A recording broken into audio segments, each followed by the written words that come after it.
الحمد لله نحمده ونستعينه ونستغفره ونعوذ بالله من شرور أنفسنا ومن سيئات أعمالنا من يهده الله فلا مضل له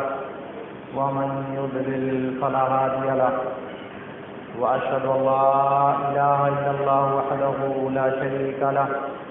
وأشهد أن محمدا عبده ورسوله يا أيها الذين آمنوا اتقوا الله حق تقاته ولا تموتن إلا وأنتم مسلمون يا أيها الناس اتقوا ربكم الذي خلقكم من نفس واحدة وخلق منها زوجها وبث منهما رجالا كثيرا ونساء واتقوا الله الذي تساءلون به والأرحام إن الله كان عليكم رقيبا يا أيها الذين آمنوا اتقوا الله وقولوا قولا سديدا يصلح لكم أعمالكم ويغفر لكم ذنوبكم ومن يطع الله ورسوله فقد فاز فوزا عظيما أما بعد فإن خير الحديث كتاب الله وخير الهدي هدي محمد صلى الله عليه وسلم وشر الأمور محدثاتها وكل محدثة بدعة وكل بدعة ضلالة وكل ضلالة في النار. قال الله تعالى: قاف والقرآن المجيد بل عجبوا أن جاءهم منذر منهم فقال الكافرون هذا شيء عجيب أئذا متنا وكنا ترابا ذلك رجع بعيد قد علمنا ما تنقص الأرض منهم وعندنا كتاب حفيظ بل كذبوا بالحق لما جاءهم فهم في أمر مريج أفلم ينظروا إلى السماء فوقهم كيف بنيناها وزيناها وما لها من فروج والأرض مددناها وألقينا فيها رواسي وأنبتنا فيها من كل زوج بهيج تبصرة وذكرى لكل عبد منيب. وقال النبي صلى الله عليه وسلم: الحسنة بعشر أمثالها إلى 700 ضعف إلا الصوم فإنه لي وأنا أجزي به.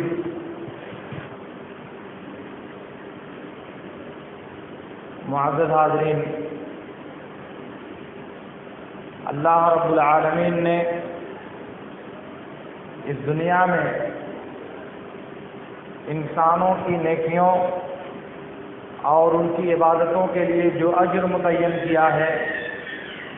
کسی بھی نیک کام پر اللہ رب العالمین نے جو نیکی دینے کا وعدہ کیا ہے، وہ ایک نیکی پر 10 گنا سے لے کر کے 700 گنا تک نیکی دی جاتی ہے. آپ نیکی کا ایک کام کریں تو اس کے بدلے میں اللہ رب العالمین آپ کو 10 نیکیاں دے گا، اور اس میں مزید اضافہ بھی ہو جاتا ہے آپ کے اخلاص اور آپ کی دل کی سچائی کے اعتبار سے، تو وہ اضافہ 700 گنا تک پہنچتا ہے. اللہ رب العالمین اسی کے اعتبار سے دنیا میں انسانوں کی عبادتوں اور انسانوں کے اعمال کا ثواب دیتا ہے. لیکن اسلامی شریعت میں اگر جستجو کیا جائے، قرآن و سنت کے نصوص کو تلاش کیا جائے، تو بعض اعمال ایسے ملتے ہیں جن اعمال کی جزا کتنا جائے گی اس کی تحدید اللہ رب العالمین نے نہیں کیا. یعنی ہر عمل کا ثواب 10 سے لے کر کے 700 گنا تک تو ہوگا، مگر بعض نیکیاں ایسی ہیں جن کا ثواب اس سے بھی زیادہ ہوگا، اللہ رب العالمین نے اسے متعین نہیں کیا ہے. اس سلسلے میں اللہ رب العالمین نے قرآن کریم میں ایک جگہ ارشاد فرمایا: انما یوفی الصابرون اجرهم بغیر حساب. صبر کرنے والوں کو قیامت کے دن انہیں جو اجر اور ثواب دیا جائے گا وہ بغیر حساب کے، بغیر گنتی کے اور بغیر شمار کے ان کو اللہ رب العالمین بدلہ دے گا. صبر کے تعلق سے کچھ باتیں میں نے اس سے پہلے آپ سے عرض کیا تھا، اس لیے میرا خیال ہے کہ اسے دہرانے کی ضرورت نہیں ہے۔ اسی طرح سے ایک دوسری جگہ اللہ رب العالمین نے قرآن کریم میں ارشاد فرمایا فَمَنْ عَفَا وَأَصْلَحَ فَأَجْرُهُ عَلَى اللَّهِ، جس آدمی نے معاف کر دیا اور معاملے کی اصلاح کر دی تو اس کا اجر اللہ رب العالمین کے ذمہ ہے۔ اس کا مطلب یہ ہوا کہ انسان اپنے نزاع، خصومت اور لڑائی کے وقت جب عفو و درگزر سے کام لیتا ہے، معافی دے کر کے کام لیتا ہے، تو ایسی صورت میں اس کا جو بدلہ ہے، اس کا جو ثواب ہے وہ اللہ رب العالمین کے ذمہ ہے۔ فَأَجْرُهُ عَلَى اللَّهِ، اللہ کی ذمہ داری ہے اسے بدلہ دینا، اور اللہ تعالیٰ کتنا بدلہ دے گا اس کی کوئی تحریر اللہ رب العالمین نے نہیں کیا۔ معلوم یہ ہوا کہ بندوں کا آپس میں ایک دوسرے کو معاف کر دینا، بندوں کا آپس میں ایک دوسرے کو درگزر کر دینا، بندوں کا آپس میں ایک دوسرے کی غلطیوں اور کوتاہیوں کو نظر انداز کر دینا، آپس کی دشمنی کی وجہ سے، آپس کے ایک دوسرے کے ظلم کی وجہ سے اپنے بھائی کی غلطیوں کو معاف کر دینا، یہ اس بات کا سبب ہے کہ اللہ رب العالمین اس پر اتنی نیکی دے گا، اتنا ثواب دے گا کہ آپ اس کا اندازہ نہیں لگا سکتے۔ اسی لیے اللہ کے رسول صلی اللہ علیہ وسلم نے ارشاد فرمایا ثلاث احلف علیہن والذی نفس محمد بیدہ انی احلف علی ثلاث، کہا کہ تین باتیں، تین اعمال ایسے ہیں جن پر میں اللہ کی قسم کھاتا ہوں، اور اس ذات کی قسم جس کے ہاتھ میں محمد کی جان ہے، میں تین چیزوں پر قسم کھاتا ہوں۔ ما نقصت صدقۃ ما نقص مال من صدقہ، صدقہ دینے کی وجہ سے کبھی کوئی مال کم نہیں ہوتا۔ وما عفا عبد یبتغی بذلک وجہ اللہ الا رفع اللہ بها درجہ، اور جو آدمی دوسرے انسان کی غلطیوں کو اللہ کی رضا کی خاطر معاف کر دیتا ہے تو اللہ رب العالمین اس کے درجات میں بلندی عطا فرماتا ہے۔ اور کہا کہ وما فتح عبد باب مسألۃ الا فتح اللہ له باب فقر، کہ جو انسانوں کے سامنے دستے سوال دراز کرنے کی عادت ڈالتا ہے، جو انسانوں سے مانگنے کا دروازہ کھولتا ہے تو اللہ رب العالمین اس کے لیے فقیری کا دروازہ کھول دیتا ہے، محتاجی کا دروازہ اس پر اللہ رب العالمین کھول دیتا ہے۔ جو بندوں سے مانگنے کی عادت ڈالتا ہے اور بندوں سے مانگنے کا حریص ہوتا ہے، تو اللہ کے نبی صلی اللہ علیہ وسلم نے فرمایا اللہ رب العالمین کی رضا اور اس کی خوشنودی کے لیے جب بندہ کسی بندے کو معاف کر دیتا ہے تو اللہ رب العالمین اسے درجے کی بلندی عطا فرماتا ہے۔ اسی لیے مسند احمد کی ایک دوسری روایت میں ہے اللہ کے رسول صلی اللہ علیہ وسلم نے ارشاد فرمایا اغفروا یغفر اللہ لکم، کہا کہ تم بندوں کو معاف کر دو، تم دوسروں کو معاف کرو، اللہ رب العالمین اس کے بدلے میں تمہیں معاف کرے گا، اس کے بدلے میں اللہ رب العالمین تمہارے گناہوں سے درگزر کرے گا۔ ویسے بھی آپ یہ بات سمجھ لیں اللہ کے رسول صلی اللہ علیہ وسلم نے ارشاد فرمایا وما زاد اللہ عبدا بعفو الا عزا، اللہ رب العالمین دوسروں کو معاف کر دینے کی وجہ سے بندے کی عزت اور سربلندی میں زیادتی فرماتا ہے، اس کو زیادہ عزت دیتا ہے جو بندہ دوسروں سے درگزر کر دیتا ہے، جو بندہ دوسروں کو معاف کر دیتا ہے اللہ رب العالمین اس کو سربلندی عطا کرتا ہے۔ آپ اسے دو طرح سے سمجھیں میرے دوستو۔ پہلی بات تو یہ کہ آپ اس بات پر غور کریں کہ اللہ رب العالمین کے حقوق کی ادائیگی میں، اللہ رب العالمین کے حکم کی تابعداری میں، اللہ کی شریعت پر عمل کرنے کے سلسلے میں آپ سے جو کمی اور کوتاہی ہوتی ہے، آپ سے جو لغزش اور گناہ ہوتا ہے، آپ خواہش مند ہوتے ہیں کہ اللہ رب العالمین آپ کو معاف کر دے، اللہ رب العالمین آپ کی غلطیوں سے درگزر کر دے، اللہ رب العالمین آپ کے ساتھ عفو اور مغفرت کا معاملہ فرمائے، یہ آپ کی خواہش ہوتی ہے اپنے بارے میں، کیونکہ آپ جانتے ہیں کہ آپ نے اللہ کے حقوق کو کما حق ادا نہیں کیا، اللہ کی عبادت کا جو حق تھا وہ حق آپ نے پورا نہیں کیا، اللہ نے شریعت کے جو احکام آپ پر لاگو کیے تھے آپ نے پورے طور پر ان کی بجاوری نہیں کی، اس لیے آپ چاہتے ہیں، آپ کا دل چاہتا ہے، آپ کا ضمیر شہادت دیتا ہے کہ اللہ رب العالمین مجھے معاف کر دیتا تو بہتر تھا۔ تو شریعت کا قاعدہ یہ ہے، لا یؤمن احدکم حتی یحب لاخیہ ما یحب لنفسہ،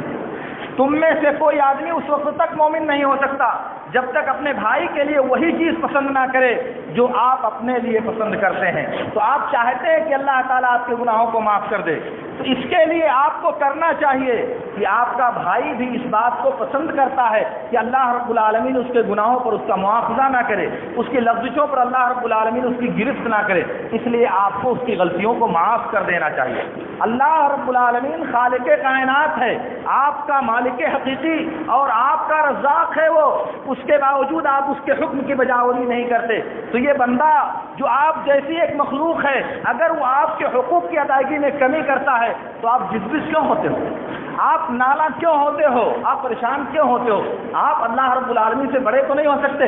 آپ کی ذات رب العالمین کے سامنے کسی حیثیت میں نہیں رہتی، تو جب آپ اس سب ہونے کے باوجود اللہ کے حکم کی نافرمانی کرتے ہو، اللہ کی شریعت کی نافرمانی کرتے ہو، تو آپ کو یہ بات سمجھنا چاہیے کہ میری کیا حیثیت ہے کہ لوگ میری نافرمانی نہیں کریں گے، میری کیا حیثیت ہے کہ لوگ میرے حکم کے آگے سر تسلیم خم کر دیں گے، کیوں ایسا آپ سوچتے ہو؟ تو جب آپ اللہ کے آگے نافرمانی کر سکتے ہو تو اگر آپ کے سامنے دوسرے لوگ نافرمانی کرتے ہیں، آپ کے مزاج کے خلاف دوسرے لوگ انجام دیتے ہیں، آپ کی مرضی کے خلاف دوسرے لوگ اعمال انجام دیتے ہیں، تو آپ کو غصہ نہیں ہونا چاہیے، کیونکہ جو عمل آپ نے اللہ کے لیے گوارا کیا ہے وہ اپنے لیے بھی تو گوارا کرنا چاہیے۔ جب آپ اللہ کی نافرمانی اپنے لیے گوارا کر لیتے ہو اور اللہ سے اس کی رحمت کی امید رکھتے ہو، تو اگر دوسرے لوگ آپ کے ساتھ زیادتی کرتے ہیں، آپ کے حقوق کی ادائیگی میں کوتاہی اور کمی کرتے ہیں، تو آپ کیوں نہیں ان کے لیے معافی کا دروازہ کھلا رکھتے ہو جیسے اللہ رب العالمین سے آپ امید رکھتے ہو؟ کیونکہ اللہ کا قانون ہے الجزاء من جنس العمل۔ اس لیے بھی انسان کو معافی کا راستہ اور دوسرے کو درگزر کرنے کا طریقہ ہمیشہ اپنانا چاہیے، اس لیے کہ اس کے ذریعے آپ اللہ رب العالمین کی معافی تک پہنچنے کا راستہ اپنے لیے ہموار کرتے ہیں۔ دوسری بات یہ ہے کہ عام طور سے ایسے مواقع سے انسان یہ سمجھتا ہے کہ اگر ہم نے اس کے خلاف کوئی کارروائی نہیں کیا تو دنیا ہمیں بزدلی کا طعنہ دے گی، سماج میں ناک کٹ جائے گی، دنیا والے کہیں گے یار بہت بیکار، کچھ نہیں کر سکا، اس نے بھری فضل میں چوراہے پر لوگوں کے سامنے اس کو گالی دے دیا، اس کو برا بھلا کہہ دیا، اس کو بے عزت کر دیا، اس کی آبرو کے ساتھ سر عام چوراہے پر کھلواڑ کر دیا، مگر وہ کچھ نہیں کر سکا، ناک کٹ جائے گی، دنیا کہے گی ارے یار یہ تو بہت بیکار انسان ہے، لوگ اس کو گالی دیتے ہیں مگر جواب نہیں دیتا، لوگ اس کو بے عزت کرتے ہیں مگر یہ ان کا جواب دینے کی طاقت نہیں رکھتا۔ لیکن میرے دوستو بات یہ سچائی نہیں ہے، یہ سچائی کا وہ رخ ہے جو آپ کی نظروں میں اس لیے اجاگر کرتا ہے شیطان تاکہ جو حقیقت ہے، جو صورت واقعہ ہے وہ آپ کی نظروں سے پوشیدہ ہو جائے۔ کیوں؟ اس لیے کہ آپ اللہ رب العالمین کی ذات سے اس کی رحمت اور مغفرت کی امید رکھتے ہو، اللہ سے چاہتے ہو کہ اللہ آپ کو معاف کرے، اور آپ اللہ کے بندوں کے لیے آپ کے دل میں یہ گنجائش پیدا نہیں ہوتی۔ اللہ نے آپ سے وعدہ یہ کیا ہے کہ تم میرے بندوں کو جب معاف کرو گے تو میں تمہیں معاف کروں گا، میرے بندوں کے ساتھ تم درگزر کا معاملہ کرو گے تو میں تمہارے ساتھ درگزر کا معاملہ کروں گا۔ اگر آپ میرے ساتھ میرے بندوں کے ساتھ یہ رویہ اپنائیں گے تو میں آپ کے ساتھ یہ رویہ اپناؤں گا۔ اس کا مطلب یہ ہوا کہ یہ شیطان کا وسوسہ، یہ شیطان کا حربہ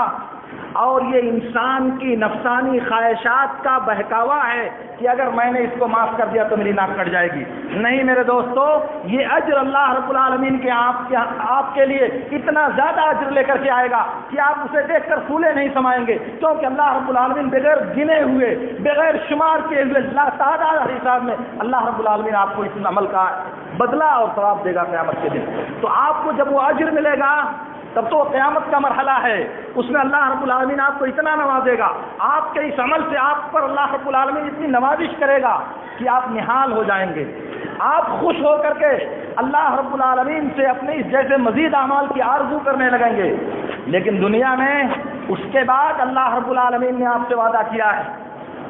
وَمَا زَادَ اللَّهُ عَبْدًا بِعَفْوٍ إِلَّا عِزًّا، اگر آپ باہمی درگزر کرنے کا، باہم ایک دوسرے کی غلطیوں کو نظر انداز کر دینے کا،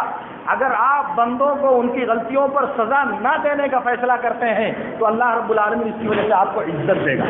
سربلندی دے گا، رفعت عطا کرے گا، آپ کو مقام و مرتبہ عطا کرے گا، اور لوگ اس کے الٹا سمجھنے اور سمجھانے کی کوشش کرتے ہیں، کیا ارے یار عزت نہیں رہ جائے گی، سماج میں ناک کٹ جائے گی، لوگ سمجھیں گے یہ وہ۔ لیکن میرے دوستو، یہ سماج اور یہ معاشرہ اللہ رب العالمین کے یہاں آپ کی طرف سے حساب دینے کے لیے کبھی نہیں آئے گا۔ اللہ رب العالمین کے سامنے جب آپ کی پیشی ہوگی تو اپنے عمل کا جواب آپ کو تنہا دینا ہوگا۔ یہ ملامت کرنے والے لوگ، سماج کے وہ لوگ جو آپ کو راہ راست سے بھٹکانا چاہتے ہیں، جو آپ کو اللہ کے حکم کی مخالفت پر آمادہ کرنا چاہتے ہیں، وہ آپ کی طرف سے کبھی جواب دہی کے لیے حاضر نہیں ہوں گے۔ کیوں؟ اس لیے کہ اللہ رب العالمین نے کہا ہے وَكُلٌّ آتِيهِ يَوْمَ الْقِيَامَةِ فَرْدًا، ہر آدمی تنہا اللہ رب العالمین کے سامنے حاضر ہوگا۔ اس لیے میرے دوستو، میرے عرض کرنے کا مطلب یہ ہے کہ معاف کر دینا، بندوں کو درگزر کر دینا، یہ ایک ایسا عمل ہے جس کا اللہ رب العالمین اتنا ثواب دے گا کہ اس کی کوئی گنتی نہیں کی جا سکتی، اس کا کوئی شمار نہیں کیا جا سکتا۔ کیوں؟ اس لیے کہ اللہ نے یہ وعدہ کیا ہے کہ معافی کرنے والوں کو اللہ رب العالمین اپنی طرف سے اجر دے گا۔ کتنا دے گا تو شمار نہیں کیا جا سکتا۔ اسی لیے اللہ کے نبی صلی اللہ علیہ وسلم کی زندگی میں اگر اس بات کی جستجو کی جائے، اس کی نظیر تلاش کی جائے، تو روزانہ نبی صلی اللہ علیہ وسلم کی زندگی میں دسیوں مثالیں آپ کو ملیں گی جس میں اللہ کے نبی صلی اللہ علیہ وسلم کا کردار اور نبی صلی اللہ علیہ وسلم کی سیرت کا یہ پہلو انتہائی زیادہ نمایاں ہو کر سامنے آتا ہے۔ مثال کے طور پر سنن ترمذی اور مسند احمد کی روایت میں ہے، ام المومنین عائشہ رضی اللہ تعالی عنہا نے اللہ کے رسول صلی اللہ علیہ وسلم سے پوچھا، اے اللہ کے رسول آپ یہ بتائیں، اگر مجھے یہ پتہ چل جائے کہ لیلۃ القدر میں جاگ رہی ہوں، لیلۃ القدر میں تلاش رہی ہوں، تو میں کیا پڑھوں گی؟ تو آپ نے فرمایا قولی اللہم انک عفو تحب العفو فاعف عنی۔ دیکھیں تین باتیں کہا کہ عائشہ تم دعا کرو اور کہو کہ اے اللہ تو عفو، معاف کرنے والا ہے، مبالغہ کا صیغہ فعول کے وزن پر، کہا کہ اللہ تو بہت زیادہ معاف کرنے والا ہے،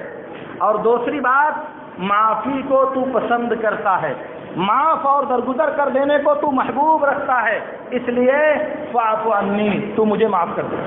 تو مجھے معاف کر دے۔ اس کا مطلب یہ ہوا کہ اللہ رب العالمین کی صفت ہے معاف کرنا، اور معاف کرنے کی صفت اللہ رب العالمین کی نظر میں محبوب ہے، اور اسی صفت کا واسطہ دے کر اللہ سے کہا جاتا ہے کہ اللہ رب العالمین تو مجھے معاف کر دے۔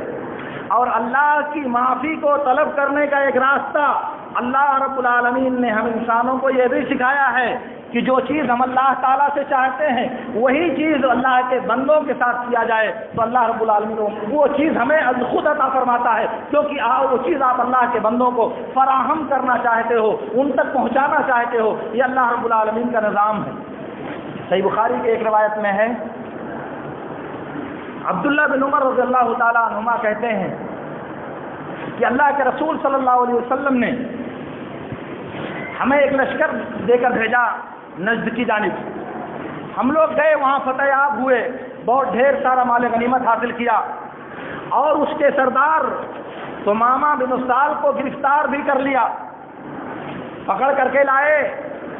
نبی صلی اللہ علیہ وسلم کے حکم سے مسجد کے کھمبے میں باندھ دیا گیا۔ ایک مشرک انسان کو مسجد کے ستون سے باندھ دیا گیا۔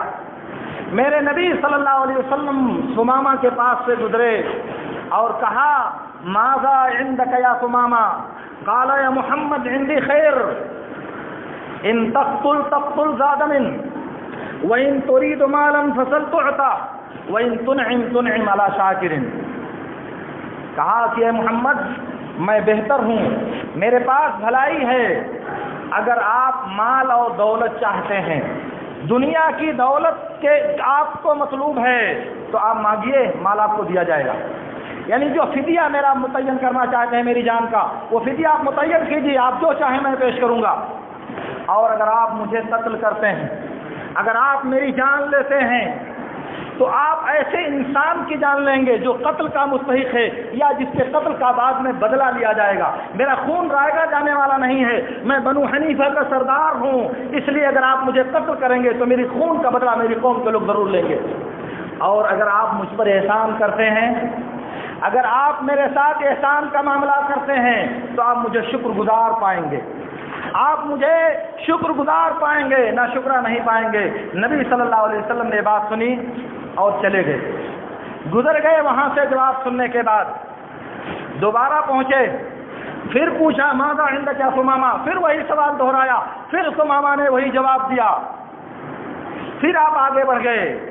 دوبارہ آئے، پھر پوچھا وہی سوال، وہی جواب دیا ثمامہ نے۔ اور تیسری بار جب جواب سنا محمد عربی صلی اللہ علیہ وسلم نے تو آپ نے کہا اطلقوا ثمامہ، چھوڑ دو ثمامہ کو، جانے دو ثمامہ کو۔ چھوڑ دیا بغیر کسی سرزنش کے۔ پورا واقعہ گرفتار ہونے سے لے کر چھوڑے تک جانے تک یہیں تک مذکور ہے حدیث کی کتابوں میں۔ میں نے کہا کہ یہ واقعہ صحیح بخاری میں مذکور ہے۔ اس کے بعد جب چھوڑ دیا تو یہ ثمامہ مسجد سے نکلا، مسجد کے قریب ایک نخلستان میں گیا، غسل کیا، واپس آیا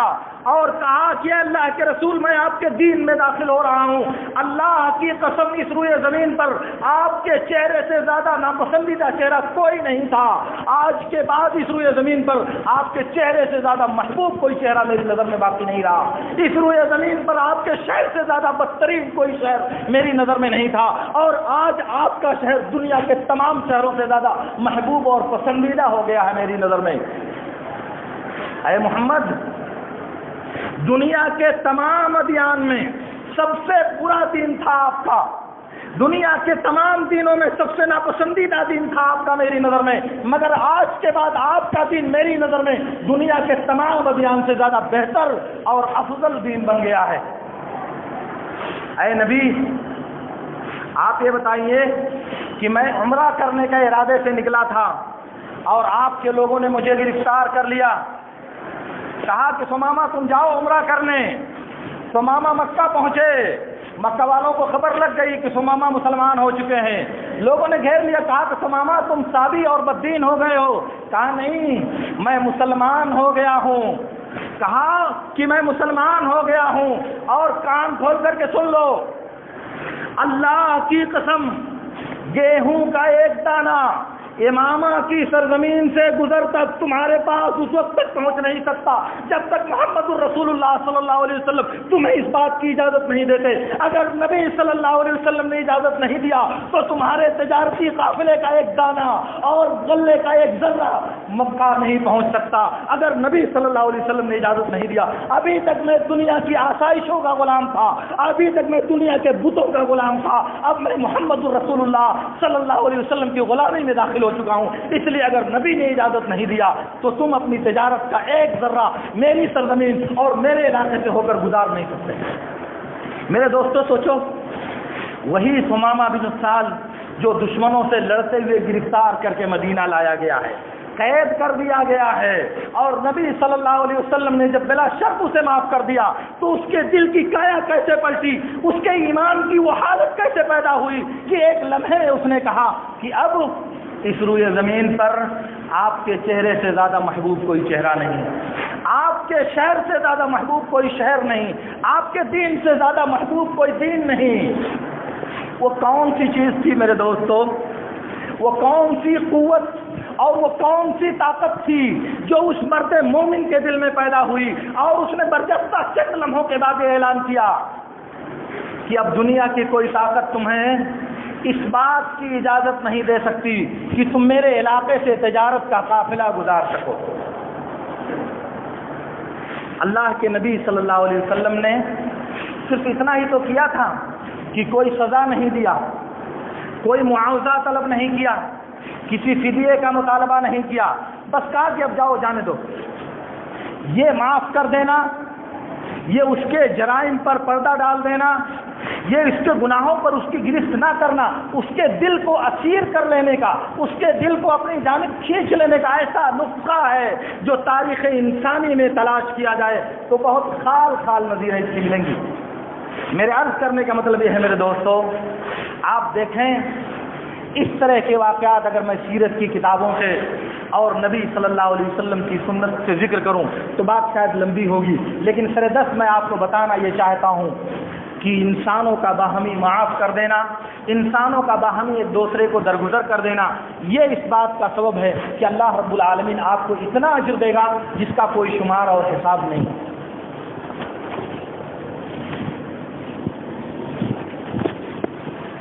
محترم حضرات، میں آپ سے عرض کر رہا تھا کہ وہ اعمال اور وہ عبادتیں جن کا ثواب اور جن کا بدلہ اللہ رب العالمین اس قدر زیادہ دیتا ہے کہ ان کا شمار کرنا ہم جیسے انسانوں کے لیے ممکن نہیں۔ ان میں سے تیسرا عمل یہ روزہ ہے، یہ روزہ جس میں ابھی کچھ دنوں کے بعد ہم لوگ داخل ہونے والے ہیں۔ صحیح بخاری کی روایت میں ہے، اللہ کے رسول صلی اللہ علیہ وسلم نے ارشاد فرمایا کہ نیکی کا ثواب 10 گنا سے لے کر کے 700 گنا تک دیا جاتا ہے۔ انسان کا ہر عمل اس کے لیے ہے، اللہ رب العالمین فرماتا ہے یہ بات، انسان کا ہر عمل اس کے لیے ہے سوائے روزے کے کہ روزہ میرے لیے ہے اور میں ہی اس کا بدلہ دوں گا۔ روزہ میرے لیے ہے اور میں ہی روزے کا بدلہ دوں گا۔ گویا کہ اللہ رب العالمین روزے کا بدلہ، روزے دار کا بدلہ کتنا دے گا، کتنا دے گا، کتنا دے گا، کوئی مخلوق اس کا شمار نہیں کر سکتی۔ فرشتوں کو متعین کیا اللہ تعالیٰ نے اجر لکھنے کے لیے، لکھو ثواب، ایک نیکی 10 گنا اور زیادہ 700 گنا تک پہنچتی ہے، یہ فرشتوں کے ذمہ ہے۔ مگر روزے کے اجر کا دینا، روزے کے ثواب کا دینا، رب العالمین نے کہا الا الصوم فإنه لي وأنا أجزي به، روزہ میرے لیے ہے اور میں روزے کا بدلہ دوں گا۔ آپ سوچیں کہ تمام اعمال کو لکھنے کے لیے اللہ تعالیٰ نے مخلوقات کو متعین کیا ہے، فرشتوں کو متعین کیا ہے، روزے کا ثواب اپنے ذمہ لیا، میں بدلہ دوں گا۔ اب آپ ایک کریم اور ایک سخی اور فیاض انسان سے جب یہ امید دنیا میں رکھتے ہیں کہ وہ آپ کو اپنی نوازش اور اپنی سخاوت کے اعتبار سے عطا کرے گا، تو وہ اللہ رب العالمین جو فیاضوں کا فیاض، جو کریموں کا کریم، اور اس کائنات میں اللہ رب العالمین تو خیر خالق ہے، اس کی مثال نہیں دی جا سکتی، اس کی تشبیہ نہیں دی جا سکتی، اس کے بارے میں آپ کیا امید رکھتے ہو؟ دنیا میں کوئی بھی انسان جو جود و سخا کرتا ہے، کوئی بھی انسان جو داد و دہش اور عطا اور نوازش کا معاملہ کرتا ہے، وہ سب اللہ رب العالمین کا عطا کیا وہ اس کی مخلوق کا ایک حصہ ہے۔ اور اللہ رب العالمین تو خالق کائنات ہے، مالک ارض و سماوات ہے، قادر مطلق ہے، زمین و آسمان کی کنجیاں اس کے ہاتھوں میں ہے، کائنات کے ذرے ذرے پر اللہ رب العالمین کا حکم اور اس کی حکومت چلتی ہے۔ اور جب وہ بدلہ دینے پر آئے گا تو کتنا دے گا، کتنا دے گا؟ کم سے کم یہ بات تو طے ہے کہ ہماری ناقص عقل، ہماری ادھوری سمجھ اس کا احاطہ نہیں کر سکتی، اس کا کما کوئی ادراک نہیں کر سکتی۔ تو یہ روزہ جو رمضان کی صورت میں اللہ رب العالمین نے ہمارے اوپر فرض کیا ہے، اس میں جو چیزیں پنہا ہیں ان میں سے ایک بات یہ بھی ہے کہ اس روزے کے ذریعہ اللہ رب العالمین ہمیں اتنا اجر دینا چاہتا ہے، اتنا اجر دینا چاہتا ہے کہ اس روزے کے ذریعہ اللہ رب العالمین ہمارے تمام گناہوں کو، ہماری تمام غلطیوں کو، ہماری تمام لفظشوں کو معاف کرنا چاہتا ہے، بخش دینا چاہتا ہے۔ اسی لیے صحیح بخاری کی روایت میں ہے، اللہ کے رسول صلی اللہ علیہ وسلم نے ارشاد فرمایا، من صام رمضان ایمانا واحتسابا غفر له ما تقدم من ذنبه، جس نے ایمان کے ساتھ اور ثواب کی نیت سے، ایمان اور ثواب کی نیت سے رمضان کا روزہ رکھا تو اللہ تعالیٰ اس کے گزرے ہوئے تمام گناہوں کو بخش دے گا۔ شرط کیا ہے؟ ایمان ہونا چاہیے اللہ کے وعدے پر، ایمان ہونا چاہیے اللہ کے غیب کی چیزوں پر، اور نیت ہونی چاہیے اجر کے حصول کی، نیت ہونا چاہیے ثواب پانے کی، تو اللہ رب العالمین تمام گناہوں کو بخش دے گا۔ اور پھر یہ روزہ اپنے اندر جو حکمتیں اور اپنے اندر جو اسرار پوشیدہ رکھتا ہے وہ ایک الگ بات ہے۔ سر دست میں آپ سے جو بات عرض کرنا چاہتا ہوں، وقت میرا ساتھ نہیں دیتا، میں جو آپ سے عرض کرنا چاہتا ہوں وہ یہ ہے میرے دوستو کہ بھلائی کی یہ کام جو میں نے ذکر کیے ہیں یہ اللہ کی کتاب اور نبی صلی اللہ علیہ وسلم کی سنت میں ایسے اعمال ہیں جن کا ثواب اللہ رب العالمین بے تحاشا دیتا ہے، بلا حساب دیتا ہے، بلا گنتی دیتا ہے۔ اس لیے ان اعمال کو اپنا کر اپنی زندگی کو اللہ رب العالمین کی رحمت، اس کی معافی اور اس کے عفو درگزر میں شامل کرنا چاہیے، یا اپنی زندگی میں اسے حاصل کرنے کی کوشش کرنی چاہیے۔ اللہ رب العالمین سے میری دعا ہے کہ اللہ رب العالمین ہمیں ان باتوں کو سمجھنے اور ان پر عمل کرنے کی توفیق عطا فرمائے۔ وآخر دعوانا ان الحمد للہ رب العالمین۔ اقول لکم ما تسمعون واستغفر اللہ لی ولکم۔